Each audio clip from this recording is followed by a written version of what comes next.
Hi, welcome to Psychology 335, Biological Bases of Behavior.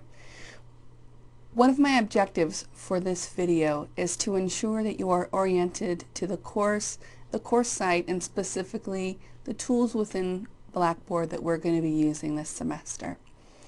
When you go in to get started in this course, which I hope you choose to do so before the actual beginning day of the semester, just so you're ready to hit the ground running when we get started, you're going to find our course located underneath My Courses once you log in to Blackboard. Now, if you are very new to Blackboard, you're going to be able to link up to Blackboard through My Boise State, the link located at the top of the Boise State main page. You'll click on the student options and then you can log into Blackboard at that time. Here is the title and the location of our course site. You'll simply click on that. Our course is set up so that when you go into our course, the very first page you're going to go to is the page called Announcements. Announcements are where I'm going to post any course-wide information, potential changes and due dates, maybe some simple reminders. One of the great things about announcements is that I'm able to not only post an announcement, but I'm also able to send that via email. One of the things that I would encourage you to do is at this time, check your email and make sure that you received this email.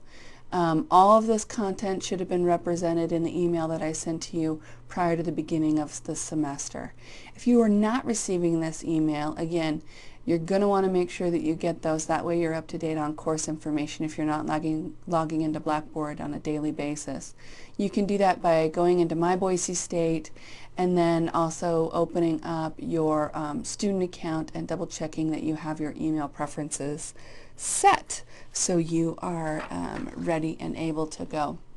Now I'm going to do a sort of an enmeshment of orienteering today. We're going to work on Blackboard as we walk through the course information. Now if this was a face-to-face course, this would be similar to the first day of class. When you come in, again, you're going to be going to the announcements page first, and then over here you'll see a list of resources that we have available in this class. This right here is where all of our course content is going to be. This is where your grade is going to come from.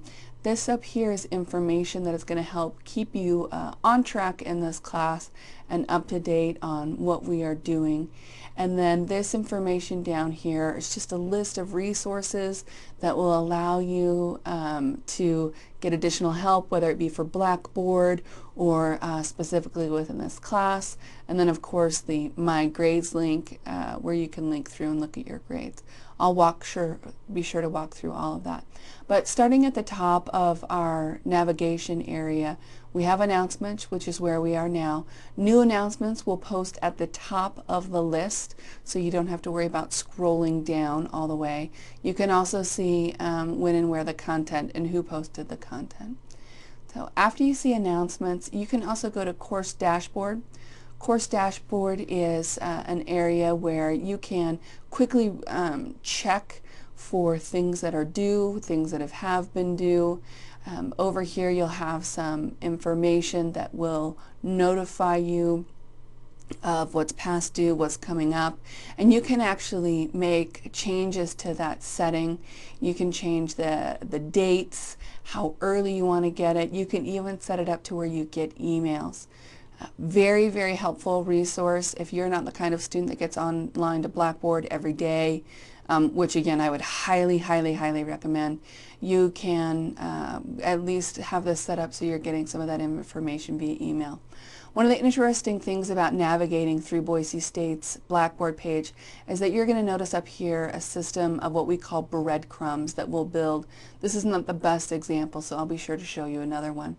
You can always hit the back page, or you could hit submit if you make any changes. Obviously that would be something you'd want to do there. But going back to our page, this is again the course dashboard. One of the tricky things about Blackboard or a mistake that I see students make from time to time is that any change that you make in Blackboard before logging out will actually still be there. So if for some reason you're working on something and you actually click on this little, oh, I don't know what you would call that. it basically moves or hides the course menu.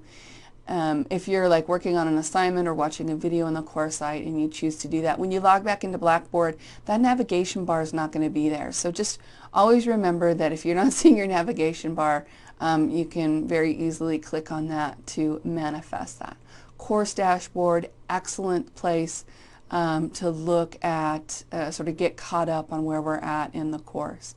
Now I've placed our syllabus and our schedule within one link, and all the content for the syllabus is located here, all the content for the schedule is located here. When you see an icon like this is a folder, which means that there is content within that folder. I have a list here of just sort of the contents of the folder just to get you oriented. Quick reference in case you're coming in and you want to know very quickly where you might find the checklist for the course.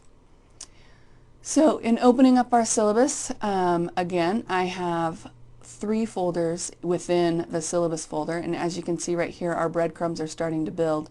So if I wanted to go back to the syllabus schedule, I could just click on that very quickly. Into the syllabus, we have, again, the description of the contents of the folder. This is eCampus information, just getting oriented to the Extension campus. ADA accommodations for any students that might need accommodations, and timing of course content, length, duration, and then our technology requirements. We're going to start up here and just walk through the content of our syllabus. Now I know that you can read, so I'm not going to go through and reread this assignment for you. I'm just going to highlight some of the more important things. Because this is an online class, if you're physically on campus, I would love to see you in office hours. More than willing to do that. I am an avid emailer, so this is going to be the best way to contact me. I actually do not have a physical phone in office, so that's not the best way. Normally what happens is that you would leave a voicemail and it would go to my email anyway. So if you do end up calling me for any reason, be sure to leave your email in that voicemail so I can get back to you. Our textbook information is located right here. We're using Watson and Breedlove's The Minds Machine. Wonderful textbook. I think one of the best I've ever used for this class. We're going to be using their course site quite a bit. It'll be a great resource for you, I'm hoping. Here is the quick link for the text. You can come in here, you can select a chapter, any content that you might be interested in, and then you can actually also go by resource if you want to use flashcards. Very, very interesting. Visual summary will allow you to look at all of the content from the book that has all of the different visual aids throughout the book. Nice way to sort of summarize, review the content. Very, very interactive. The textbook itself has a lot of really great, what I think are great interactive options. So, excuse me. Again, we could click the back arrow. We could move back to the course site just by, again, clicking on our little breadcrumbs as they build. So that's our course site. Our course description, we actually have a new prerequisite this semester. We have added research methods to the requirement. That is not an emphasis for this section of the course. So if you were one of those students that got into the course without actually having taken research methods, you will be just fine. It's not something that is required for this course. One of the things that you'll notice is that we're going to replay a lot of content from Bio 227 and Bio 228, Anatomy and Physiology. Those are very important prerequisites for the course. 227 is the only prerequisite, but you'll see us highlighting some of the content from 228 as well. As we move into the semester, this is the area where you will start to see some information posted about our teaching assistants and how to contact them via email. The next few folders and content that we have in our syllabus main folder is assessment, which is the content in which your grade is going to be based, and then course policies. These are the expectations that I have of you on this course.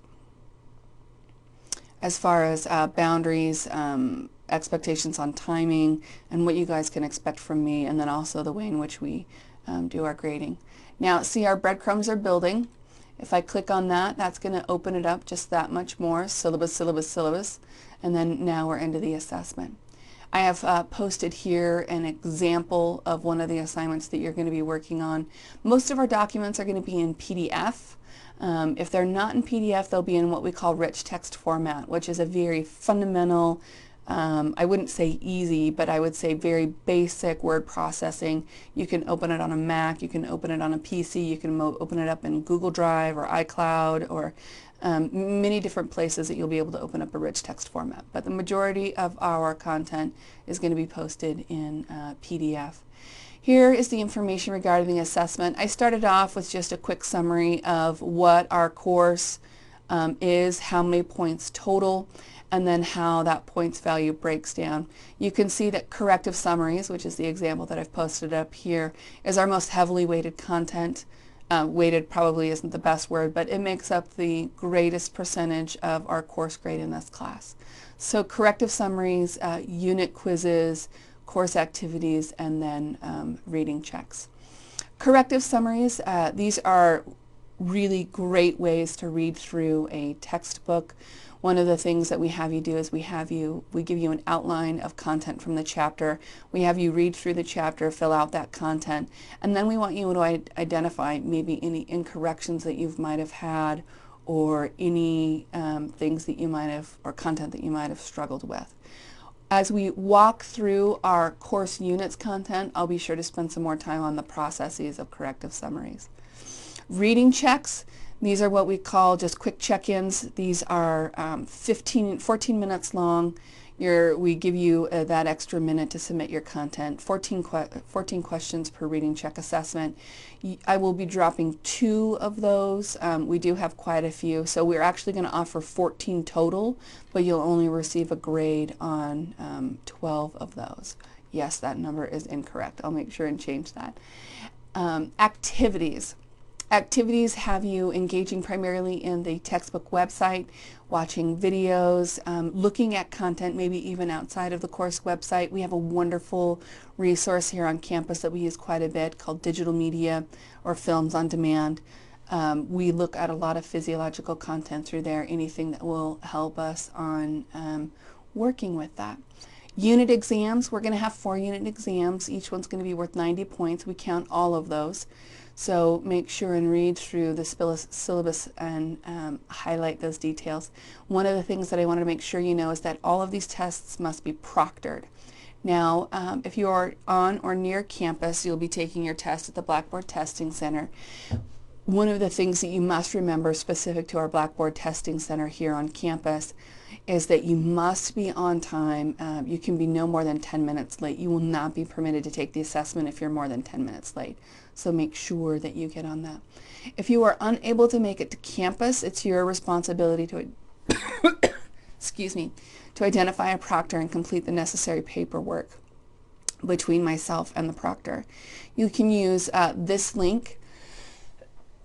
Again, it's one of those external links, so we'll do our little extra click there. Here is proctoring instructions, how to select a proctor, locating a proctor, and then you will also have, you'll also have a document that you need to fill out. Here's a great quick summarization of the students' responsibilities with regard to proctoring. You're going to need to complete a proctor information form. Again, this is a PDF. You can actually fill out the content if you have a certain level of Adobe. You can fill out the content and then email me the document. Obviously, if you're off campus, that's going to be the best way to do that. And I can complete this and I can scan and copy that information back to you. And you, of course, will get me that proctor's contact information. I'll be working with each student individually on setting up proctoring guidelines, but proctoring needs to be set up within the 3rd week of class. I think it's really important that we stay on track and that we get things oriented very, very quickly in regards to getting those tests proctored. If you have any questions or anything else, this is additional information for the testing center and how to set up an exam in that environment. Okay, so moving back up, looking at our breadcrumbs, we're going to move one level up and go back into the syllabus content. We covered the content on assessment, and now we're going to look at policies. Again, I'm not going to read through this document. I want you to be able to follow through and understand where this content is for yourself. All of our policies are listed. Make sure that you know when Blackboard's scheduled service is. This is very, very important to your success in the course. I'm going to flash back over here really quickly. If you are ever concerned, or if you ever have an issue regarding Blackboard, you can always click on System Status. System Status will let you know when things go down, if there's any unplanned outages that happen within Blackboard. Also, you'll notice when you log into Blackboard, initially there's red content highlighted towards the top that lets you know that at this time, the recording of this video, Blackboard is down from 6 a.m. to 7 a.m. on Wednesdays. So just keep that in mind when it comes to looking at Blackboard. Make sure and have that not be the only time frame you have set up for yourself. Instructor's privilege. I reserve the right to make any changes to the aforementioned criteria or scheduling I deem necessary, including due dates on the calendar. I have to have this in there just so it's clear to both of us that if I need to, I can change things in the course. It is never the case that I'm going to make things due earlier. It's never the case that I'm going to make things work to your disadvantage. I'll always be working to make things towards your advantage as far as adjustments to the course. Communication, your responsibility. Because this is an online course, I recommend that you check your email frequently, if not daily. It's a wonderful habit to get into.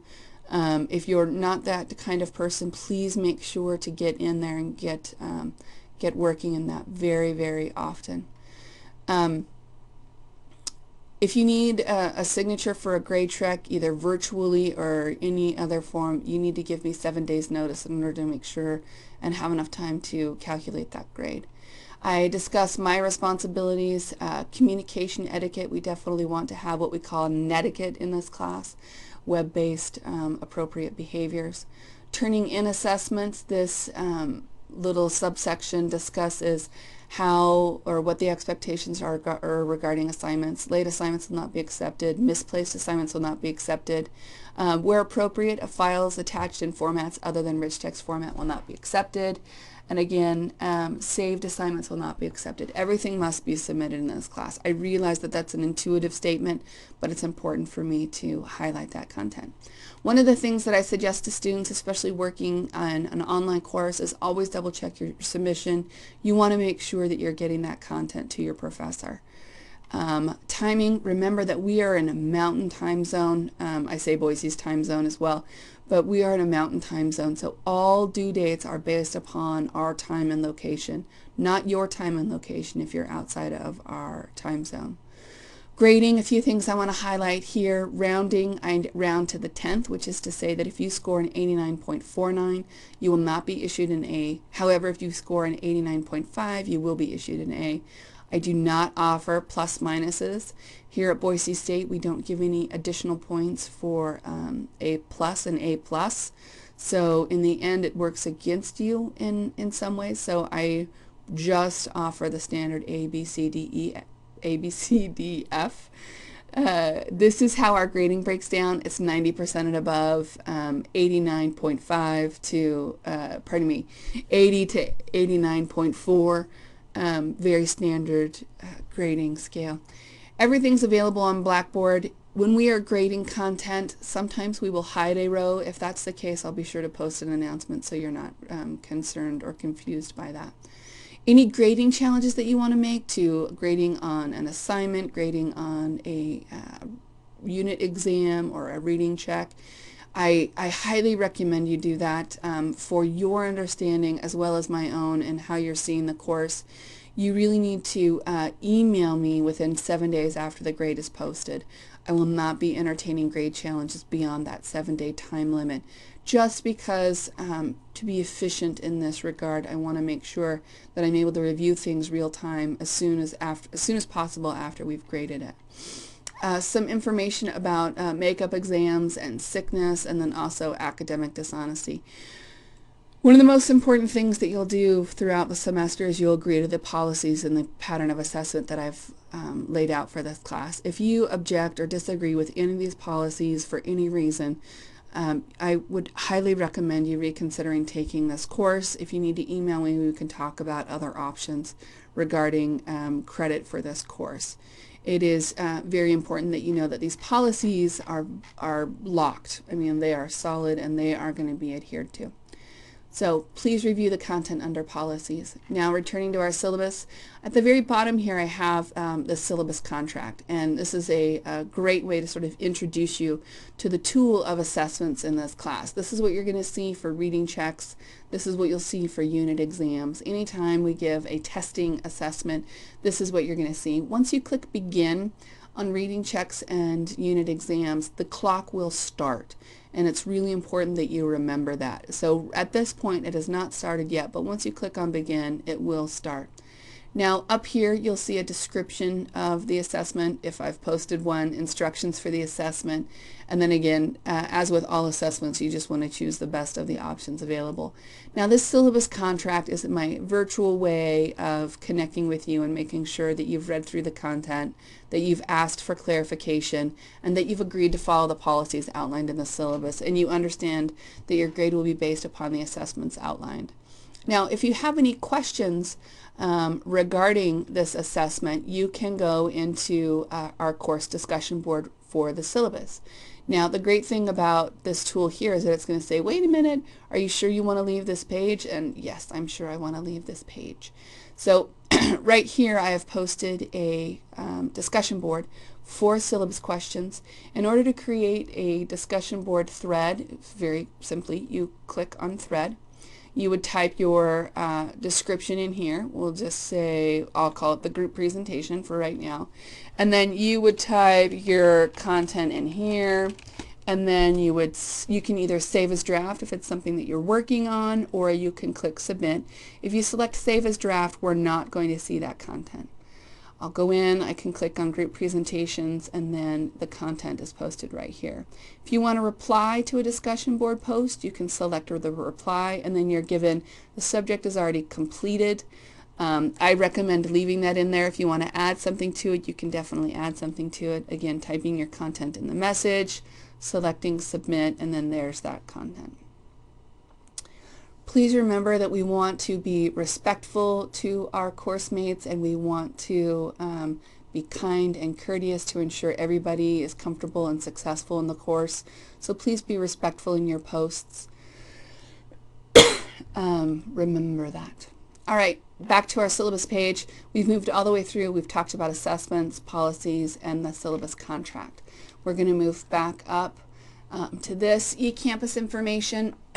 Great resource here, several links on getting oriented to being an online student, some resources that you have available to you, and then any contact information that you might need in dealing with or working with Blackboard, myself as the faculty, or anything else through eCampus.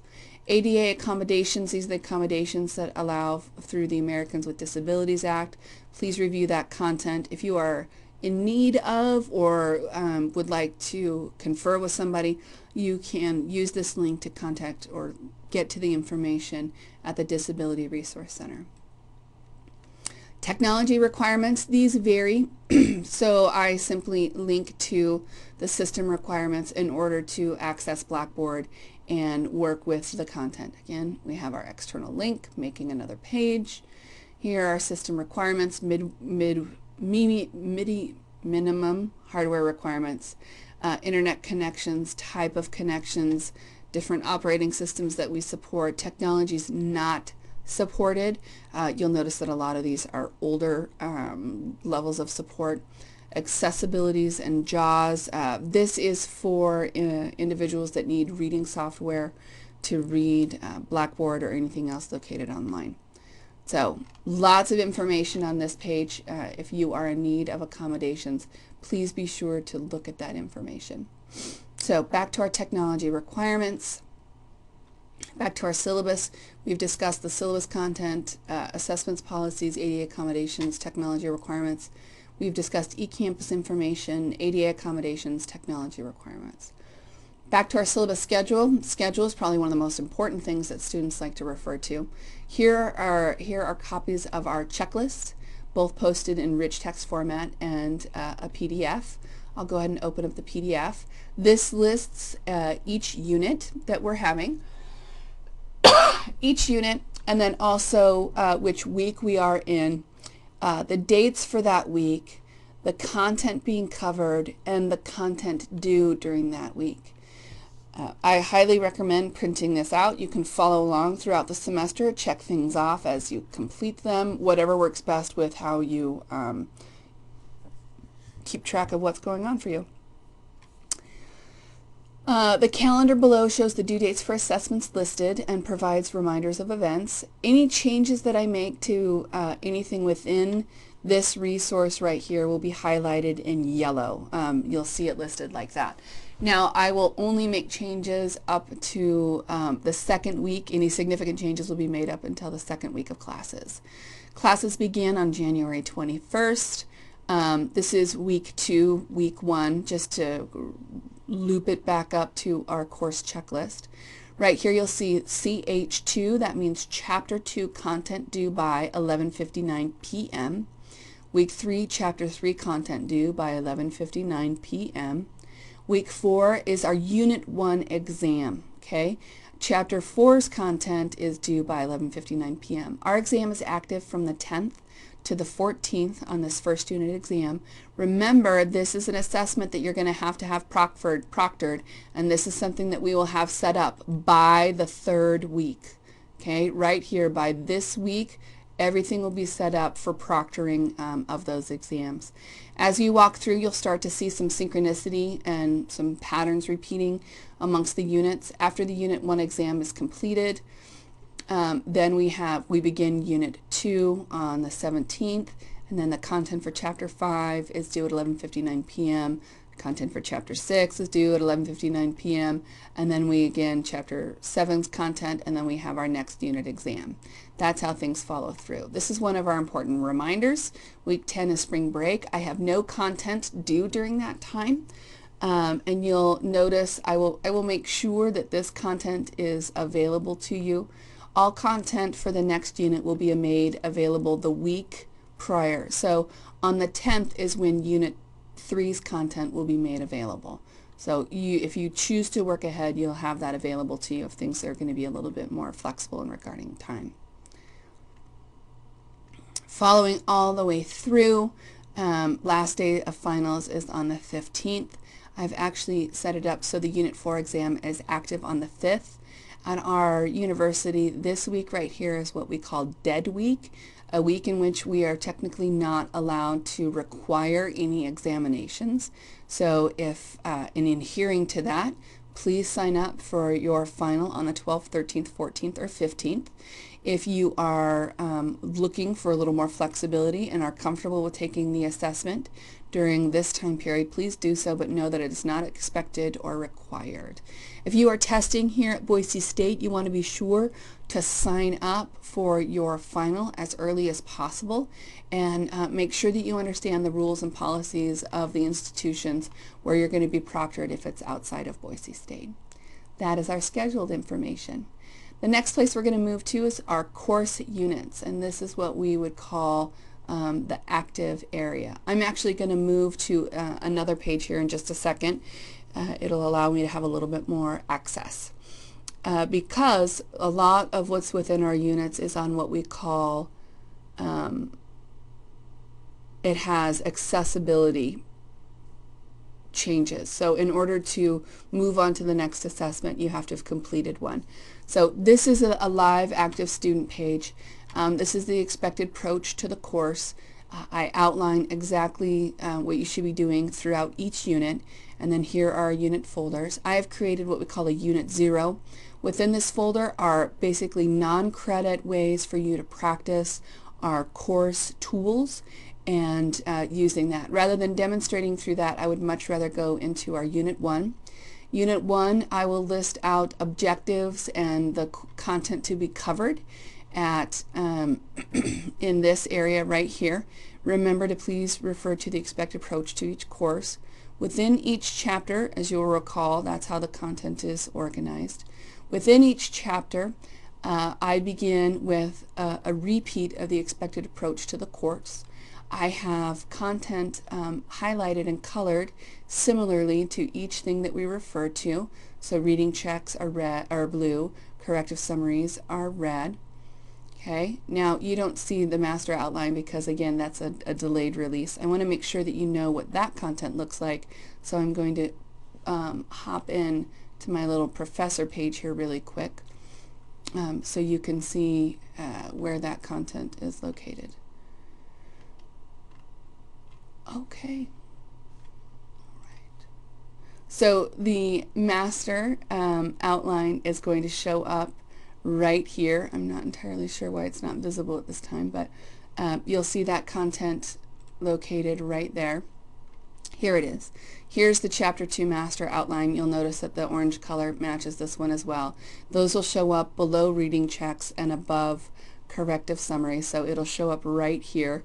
But because it has what we call adaptive release, the reading check must be completed before you're allowed to access that as a resource. So you'll see that. The same is true for activities folder. This is also adaptive release. You need to submit the corrective summary prior to being able to access the Chapter 2 activities. So the setup for this course is you download the Chapter 2 outline. This is posted in rich text format. It'll open up in whatever word processing program that you have. This is the outline that I was telling you about earlier. You're going to go through, read as you read along. You can print it out or you can leave it into this editable document and fill out this content as you walk through this chapter. You'll notice here that there are 8 pages. Okay, a lot of that has to do with spacing and formatting, but the time it'll take you, depending upon your speed of reading, it could take you upwards to 2 hours to walk through a chapter while filling out the chapter outline. Once you complete the chapter outline, you'll work on a reading check similar to the syllabus contract that I showed you earlier. This is a timed assessment. You're given 15 minutes. We allow you 14 and then you get the final minute to submit. You will be notified when the time expires. You may continue or submit. This task can be saved and resumed later. Now this content right here is present in case you get booted offline or something else were to happen. This allows you to get back in and finish the assessment and submit the assessment. If this was set to something else, you would not be able to get back into the assessment. You can save, but the clock will keep ticking, so please make sure and pay attention to that. This test allows for multiple attempts. Because this is a reading check, you get to take this assessment twice. That is why that content is posted there. So when you select begin, the timer is right here. As it moves down, it'll keep ticking. You will answer the question, okay, and then you can click save answer, but I'm just going to click on a random one right here. If you wait just a little bit as it processes, it'll begin to save each question. So we can also save, and that'll show you that that content has been saved. Moving through, you get all the way to 14, save and submit, and then it lets me know, hey, you missed some stuff, and I'm okay with that. So moving on, the great thing about reading checks is that as soon as you submit, you'll be able to go in and you'll be able to see your total score. So that one answer that I randomly clicked, I got incorrectly, which is okay. I will show you a little later how to refer to this content in the My Grades, which is a really helpful resource. So back to Chapter 2 content. After you complete the reading check, you're going to look at the master outline. This master outline, once you take the reading check and it scores points for it, you'll be able to open up the master outline. Again, rich text format document. Now you'll notice that this document, I'll just put them side by side for you.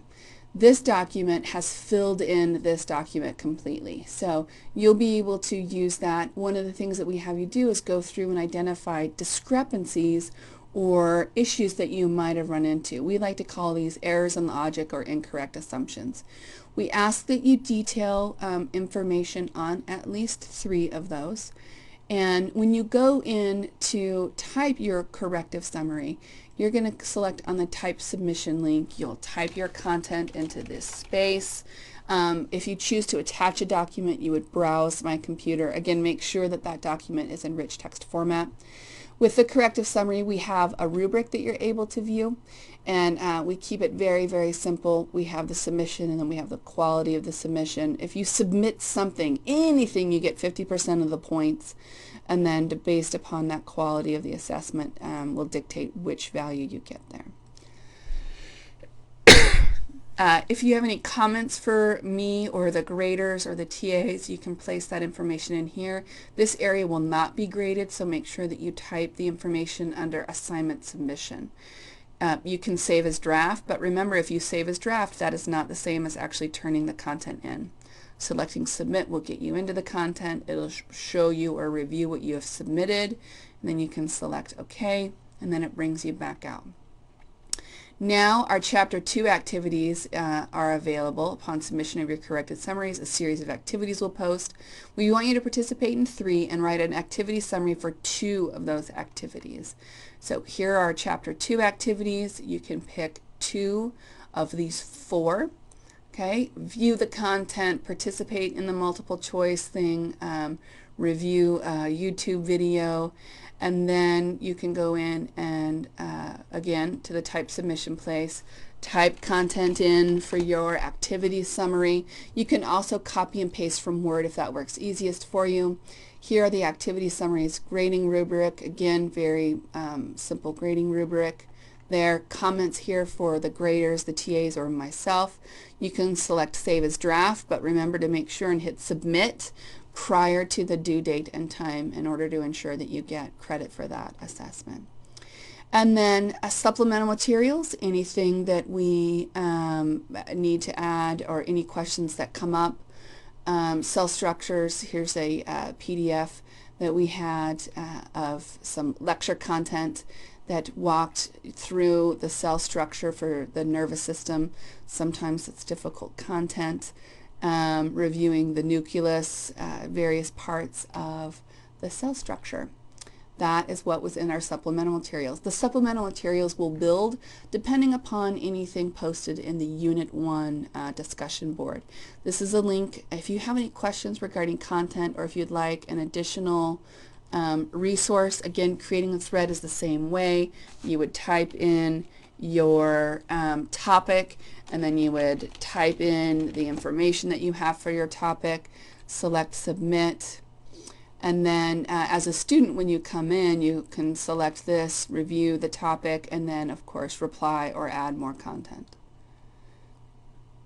Now you'll notice that our breadcrumbs changed up here, so I'd be linking through the discussion board. You can select the back arrow, which will follow the clicks that you have clicked on, taking you all the way back to the Chapter 2 content, or you could go through course units. Now, you will not see all of these folders listed initially. I will reveal these folders as they are available. Okay, and remember that each unit will be made available a week in advance, so it'll be made available the week of testing for the prior unit. You will also take your Unit 1 quiz through the, Unit 1 main space. So this right here is a little icon that shows me that this is hidden from you. It shows me also the date that it will be available and the content that it will cover. So from your Unit 1 page, which this is the student version right here, the Unit 1 exam is going to post right here at the bottom, right below the Unit 1 discussion. Now I link to the Unit 1 discussion not only through the chapters, but then also through the Unit 1 main page. So that covers sort of a walkthrough of our course units. I wanted to touch on some of our resources. The help resource will take you to Blackboard information for students, any questions that you might have. Tools is probably one of the more important areas. Here's another link to the course calendar, Blackboard Help for Students, the announcements page, our discussion boards, any tasks that you might want to add or keep track of. This varies by student depending upon how you work best. And then you can also link to your own grades. When you open up your grades, a few things I want to caution, and I'll be sure to remind you. Shows you what has been graded, this shows you what has been submitted and needs to be graded, and this shows you the content that is soon or upcoming. One of the things that's interesting in this most recent update to Blackboard is that if let's say you do not submit a an A level Chapter 3 activity summary, if you do not submit this, as it no longer becomes upcoming, if you do not have a score here, this dash represents nothing has been attempted. If you do not have a score here, this will actually be totally removed from Blackboard. So I just want to make sure that as you are moving through the semester, maybe referring to the checklist located through the syllabus schedule page, referring to the checklist, just kind of ensure your success. You can check the content off as you walk through and you know where you're at in case any of that is missing. More than willing to answer any questions that you might have there. Our course discussion board is linked right here. You'll see units 2, 3, and 4 listed. Library resources routes you to Boise State's library, and this just so happens to be psychology specific, which is really great. And then course orientation. This is a rundown. You'll find a copy of this video here as well as in the announcements. But this is a rundown of what's sort of required to be an online student as far as getting started, what you need for your player, what you need for your computer, how to create files, different Microsoft information, how to use Google Drive, portable document formats or PDFs, and then getting started in Blackboard. Wonderful, wonderful resource, especially if you are new to or unfamiliar with working and learning in the online environment. Well, this has been an absolute pleasure to walk you through and get you oriented to this course.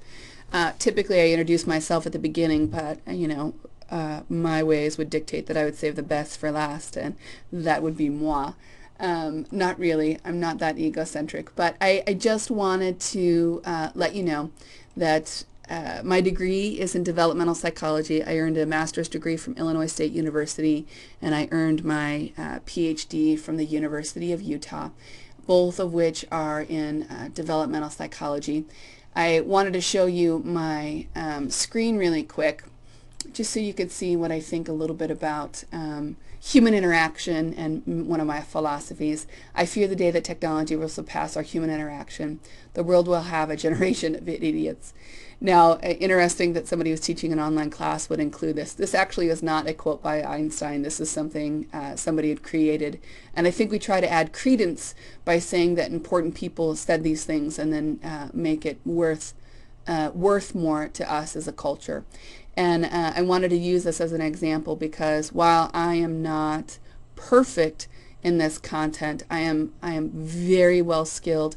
My degree is in developmental psychology, but the majority of my dissertation is in physiological and biological responding. It's an area that is really, really important, and it's a very vast and growing area in looking at the relationship between biology and psychology and really seeing that relationship. We've learned very much in the last 5 years, and I can't imagine the explosion of understanding that we're going to have as we move throughout our society and into a greater depth of understanding of the relationship between the brain and the mind. Well, thank you again so much for these 43 minutes and 39 seconds. I look forward to working with you. Take care.